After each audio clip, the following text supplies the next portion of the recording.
Hi, Dileesh agri ബ്ലോഗിലേക്ക് സ്വാഗതം. ഞാൻ ഇന്ന് വന്നിട്ടില്ലേ, അപ്പോൾ നമുക്ക് ഈ മെയ് ലാസ്റ്റ് മെയ് ഫസ്റ്റൊക്കെ ആകുമ്പോഴത്തേന് മഞ്ഞൾ ഇഞ്ചിയെ കുഴിച്ചിടും. അപ്പം ഞങ്ങളെ ഒരു ബക്കറ്റ് മഞ്ഞളിഞ്ഞി കൊണ്ടാറുണ്ട് ഉണ്ടോ. ഈ മഞ്ഞളാണ് ഞങ്ങൾ ഇപ്രാവശ്യം കുഴിച്ചിടുന്നത്. ഞങ്ങളിവിടെ നിന്നുണ്ടായ മഞ്ഞൾ തന്നെയാണ്, നല്ല അത്യുൽപാദന ശേഷിയുള്ള മഞ്ഞളാണ്. അപ്പോൾ കുറേ ഞങ്ങൾ വിറ്റ് മഞ്ഞൾ കുറച്ച് ഇതാക്കി വെച്ചു, ബാക്കിയുള്ള മഞ്ഞളാണ്.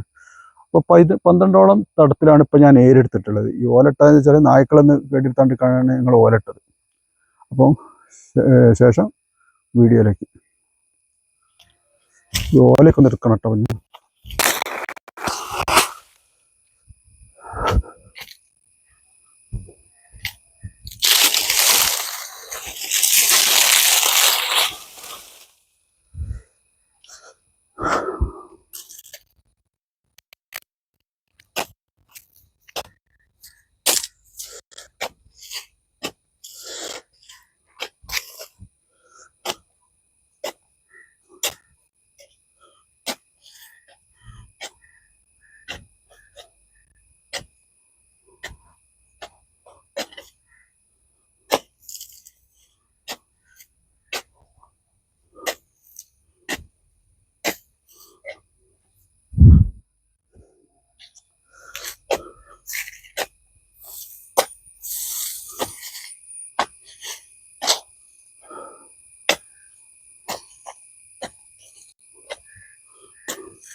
ഇത് മണ്ണിര കമ്പോസ്റ്റാണ്.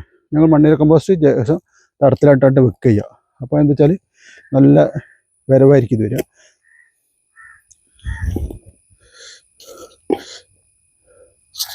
ഇപ്പം തൊട്ട് വെച്ചാൽ പിന്നെ കർക്കിടക മാസത്തിൽ അരിക്കയറ്റി മണ്ണിടുക ചെയ്യുക.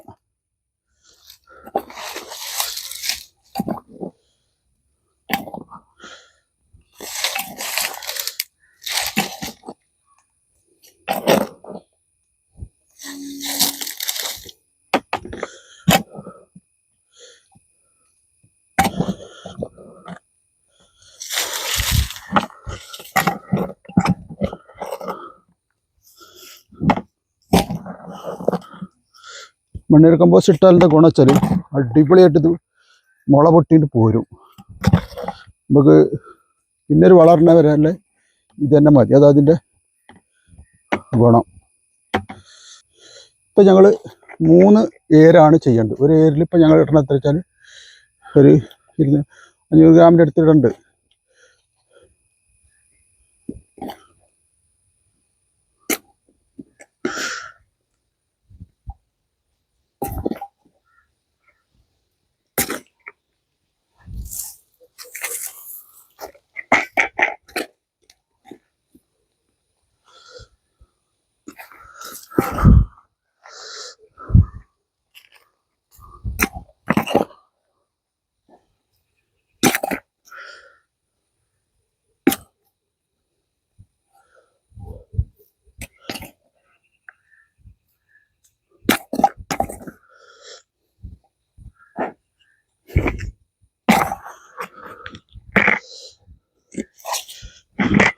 മണ്ണിര കമ്പോസ്റ്റൊക്കെ നമുക്ക് വീട്ടിലുണ്ടാക്കുകയാണെങ്കിൽ കൃഷിക്ക് നമുക്ക് ഒരുപാട് ലാഭമാണ്. ഈ അടിവളങ്ങളൊന്നും നമുക്ക് പൈസ കൊടുത്ത് വാങ്ങിയാൽ ഒക്കൂല. അപ്പോൾ കുറേയൊക്കെ ഞങ്ങൾ ഇവിടെയുള്ള പശുവും ചാണകവും മണ്ണിര കമ്പോസ്റ്റൊക്കെ ഉള്ളതിനോടാണ്. മണ്ണിര കമ്പോസ്റ്റ് നല്ല വിലയുള്ള സാധനം കേട്ടോ. 1 കിലോ 20 രൂപയ്ക്ക് വില ഉണ്ടാവും.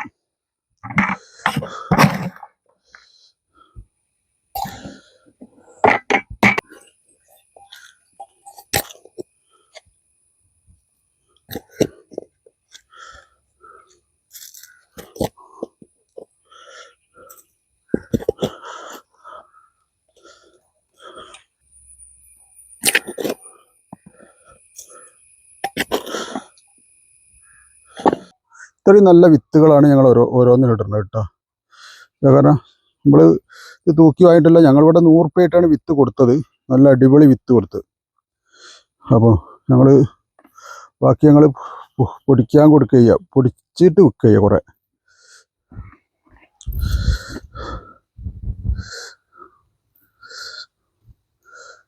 ഇപ്പോൾ ഈ സമയത്ത് കുഴിച്ചിട്ടാൽ മഴയാകുമ്പോഴത്തേന് നല്ല ഉഷാറായിട്ട് കിട്ടും നമുക്ക് തൈകളൊക്കെ. ഒരു തടത്തിൽ ഇപ്പോൾ വെക്കണത് എത്ര വെച്ചാൽ 3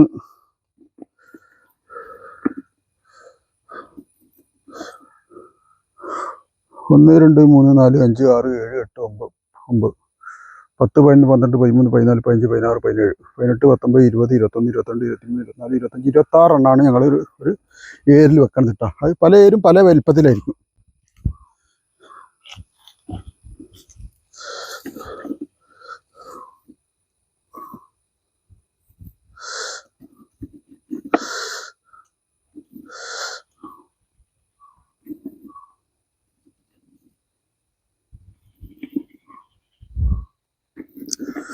നല്ല വിത്തിട്ടാൽ എന്താ വെച്ചാൽ നമുക്ക് നല്ല പെട്ടെന്ന് തന്നെ ഇതിന് നല്ല ഗ്രോത്ത് ആയിട്ട് നമുക്ക് കാണാം. അതതിൻ്റെ പ്രത്യേകത.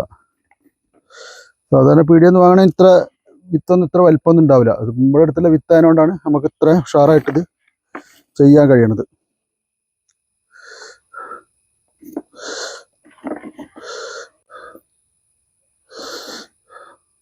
ഇനി കർക്കിടക മാസത്തിലാണ് ഇതിന് ഞങ്ങൾ ചാണകം തോലും കൂടെ വെക്കുക ചെയ്യുക. ലേശം വേണമെങ്കിൽ ഇംഗ്ലീഷ് വളം കൂടെ ഒന്ന് പാറിച്ചു കൊടുത്താൽ നല്ല ഉഷാറാവും. പക്ഷേ ഇംഗ്ലീഷ് വളം ഇട്ടാൽ എന്താ കുഴപ്പമെച്ചാൽ വിത്ത് ഇത്ര വണ്ണൊക്കെ വിത്തുണ്ടാവും, പെട്ടെന്ന് വിത്ത് കിട്ടും. അങ്ങനെ ഒരു പ്രശ്നം വരണ്ട്. ഞങ്ങൾ നാടൻ വളം ഇട്ടിട്ട് ഞങ്ങൾക്ക് ഇംഗ്ലീഷ് വളം ഇട്ടിട്ട് ഞങ്ങൾക്ക് ചെയ്യുന്നത്.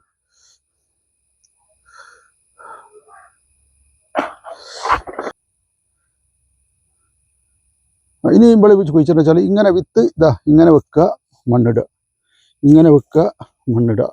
അത്ര മാത്രമേ ചെയ്യേണ്ട ആവശ്യമുള്ളൂ. നിസാര പണികളാണ്. ഇതിന് മഞ്ഞളിലൊന്നും നമുക്ക് അങ്ങനെ പണികളില്ല. മഞ്ഞളിൻ്റെ പണി കഴിഞ്ഞാൽ മാന്തി കഴിഞ്ഞിട്ടാണ് നമുക്കിത് പുഴുങ്ങലും കുഴിച്ചിടലാണ് ഇതിൻ്റെ പണി. വേറൊരു പണി മഞ്ഞളിനില്ല. 2 പ്രാവശ്യത്തെ പണിയുള്ളൂ. വേറെ ഒന്ന് വാഴയൊക്കെ ആണെങ്കിൽ നമുക്ക് വാഴ ഞങ്ങൾ എടുത്തിട്ട് ഇട്ടാ ഫുൾ പണിയുണ്ടാക്കുക.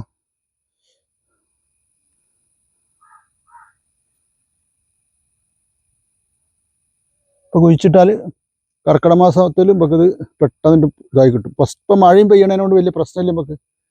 പിന്നെ മഞ്ഞൾ 1 കൊല്ലോ 2 കൊല്ലോ മഞ്ഞൾ കൊണ്ട് മഴത്ത് പറിച്ചിട്ടില്ലെങ്കിലും മഞ്ഞളിന് ഒരു കംപ്ലൈൻറ്റ്. പക്ഷെ ഇഞ്ചി അതല്ല കേട്ടോ. ഇഞ്ചിക്ക് കംപ്ലൈൻറ്റ് വരും.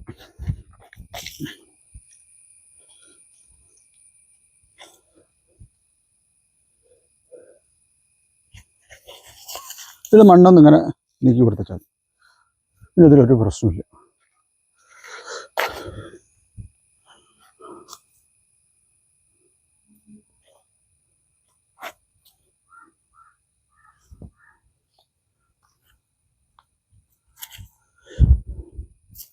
ഇതൊക്കെ ഞങ്ങൾ പരമ്പരാഗതമായിട്ടുള്ള വിത്തുകളാണ്. കുറച്ച് വിത്ത് പഞ്ചായത്തിൽ നിന്ന് വിത്തുണ്ട്. ഇതൊരു നല്ലൊരു വിത്താണ്. നല്ല കായ്ക്കുന്ന വിത്തൊക്കെ തന്നെ ഇട്ടുണ്ടാണ്.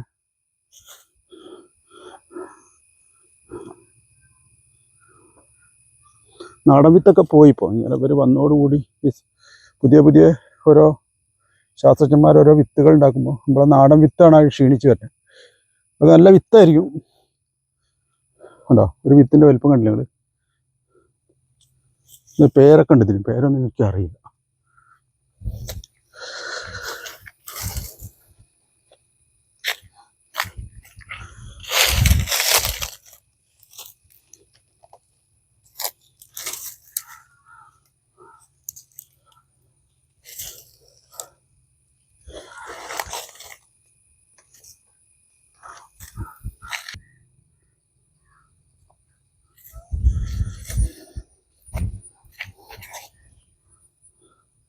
ഞാൻ ഇപ്രാവശ്യം കുഴിച്ചിടാൻ നേരത്തെ ഇട്ടാ, കാരണം മഴയൊക്കെ ഇങ്ങനെ കണ്ടതിനെ കൊണ്ടും പിന്നെ വേറെ പല വിളകളും ഉണ്ടാകുകയെ അതിനെക്കൊണ്ടാണ് നേരത്തെ വെക്കണത്. ഇവിടെ വെള്ളം നിൽക്കണ മണ്ണൊന്നുമല്ല, അതാണ് കൊണ്ടാണ് ഇത്ര മഴ പെയ്താലും ഞങ്ങൾക്ക് പ്രശ്നം ഉണ്ടാവില്ല. ഇനി ഞങ്ങൾ ചെയ്യുക എന്താ വെച്ചാൽ പച്ചച്ചാണം, കടലപ്പിണ്ണാക്ക്, പശുവിൻ്റെ മൂത്രം ഇതെല്ലാം കൂടെ ഞങ്ങൾ നേർപ്പിച്ച് ഞങ്ങൾ തൊഴിക്കും. അതിട്ടാൽ പിന്നെ നമുക്കൊരു ഇംഗ്ലീഷ് വളം വേണ്ട, ഏറ്റവും ബെസ്റ്റ് സാധനമാണ്.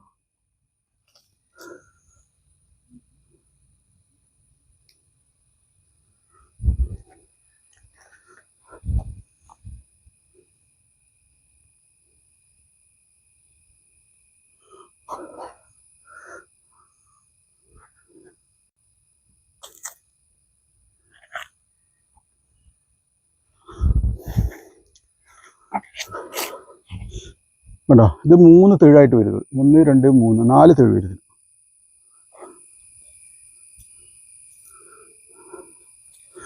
വിത്ത് ഗുണം 10 ഗുണം എന്നൊക്കെ പറയണത് എന്താ വെച്ചാൽ, ഏറ്റവും നല്ല വിത്ത് വെച്ചാൽ ഏറ്റവും നല്ല മുരടായിരിക്കും, നല്ല കായ ഉണ്ടാവും. ഇനി നമ്മൾ ഇതിന് ഇടാൻ പോകുന്നത് കരിയില കേട്ടോ. കരിയില എന്ന് പറഞ്ഞാൽ ചില സ്ഥലത്ത് ഞങ്ങളവിടെ ചവല എന്നാണ് പറയുക. എന്നാലും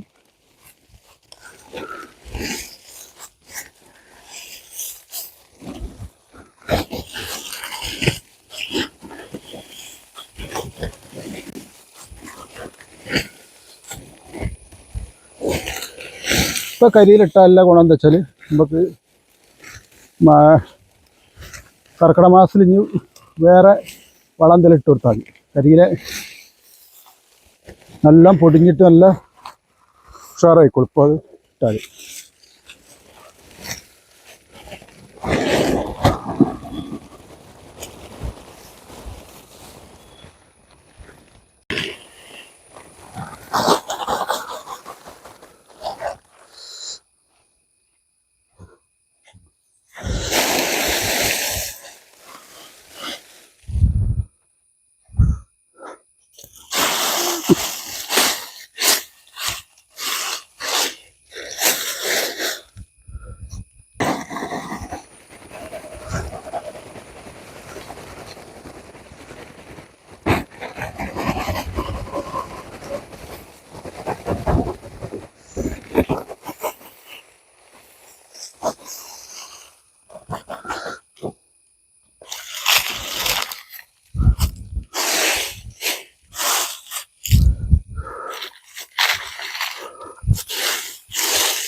കരിയിലിട്ടാലെ ഗുണം എന്താ വെച്ചാൽ, നമ്മൾ ഒരു മഴയൊക്കെ പെയ്താലേ ആ തണുപ്പ് മതി കുറേ കാലത്ത് ഇതാവില്ല. എന്നിട്ട് ഞങ്ങളിവിടെ ചെയ്യലെന്താ വെച്ചാൽ, അടുത്ത പണി ഇതിട്ടിട്ട് ചെയ്തിട്ടില്ലെങ്കിൽ ഇവിടെ നായ്ക്കളെ ശല്യം ഭയങ്കര. ഈ ഓല ഇങ്ങനെ അങ്ങോട്ട് ഇട്ടേക്കും. ഈ ഓല നമുക്ക് വളാവും ചെയ്യും ഇവിടെ കിടന്നാൽ, അതാ ഇതിൻ്റെ ഗുണം. പിന്നെ നമ്മൾ ഈ കഴിഞ്ഞ ശേഷം നമ്മൾ കർക്കിടക മാസത്തിൽ വെറും മണ്ണെത്തിയേണ്ട ഒറ്റ പണി നമുക്ക് ഇതിനുണ്ടാവുള്ളൂ. പല നാട്ടിലും പല രീതിയിലാവട്ടോ. ഞങ്ങളുടെ നാട്ടിൽ ഞങ്ങൾ ഇങ്ങനെയാണിത്. കാരണം തമിഴ്നാട്ടിലൊക്കെ ചെയ്യുന്നത് വേറെ രീതിയിലാണ്, അത് അങ്ങനത്തെ മണ്ണാണ്. അപ്പോൾ അത് എല്ലാം മഞ്ഞളവർക്ക് അവിടെ ഉണ്ടാവും ചെയ്യും.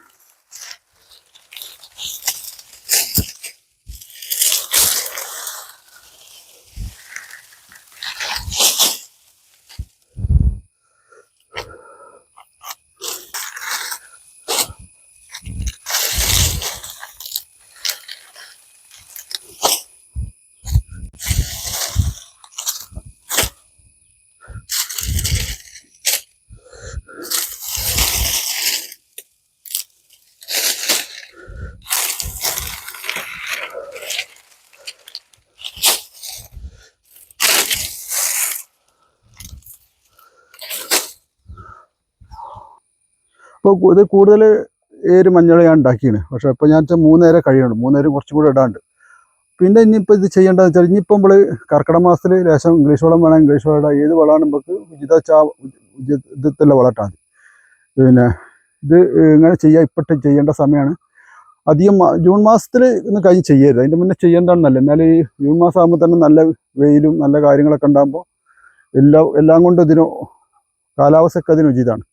അപ്പം ഇതിൻ്റെ പോസ്റ്റ് ഇഷ്ടപ്പെട്ട് ഇടുകയാണെങ്കിൽ നിങ്ങൾ ലൈക്ക് ചെയ്യണം, ഷെയർ ചെയ്യണം, കമൻറ്റ് ചെയ്യണം.